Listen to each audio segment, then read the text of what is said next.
नामक एक गांव था। उस गांव में रामदीन नाम का एक किसान रहता था। उसके 4 बेटे थे। रामदीन को अपने बेटों के आने वाले भविष्य की चिंता सताया करती थी। वह इधर उधर बैठकर अपने बेटों की चिंता के बारे में सोच रहा था।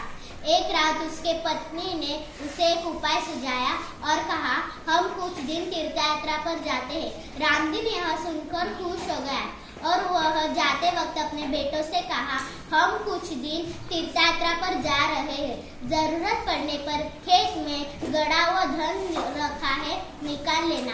रामदीन यह कहकर वहां से निकल गया। कुछ दिन बाद बेटों का धन खत्म होते उन्हें चिंता आ गई, तो उन्हें अपने पिताजी ने कही हुई बात ध्यान में आई और उन्होंने रात के समय खेत की खुदाई का आरंभ किया। उन्होंने खेत तो खुदा था, लेकिन उन्हें कुछ नहीं मिला।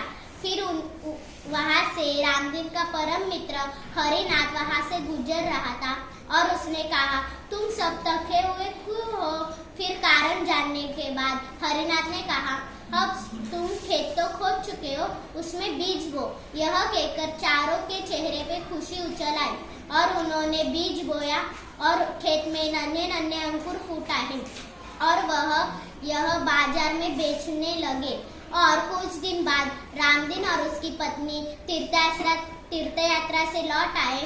फिर उन्होंने बाहर ट्रक देखा, उसमें अनार के बोरे रखे थे। यह देखकर रामदीन खुश हो गया और अपने बेटों से कहा, अब समझ आए तुम्हें गड़े धन का राज।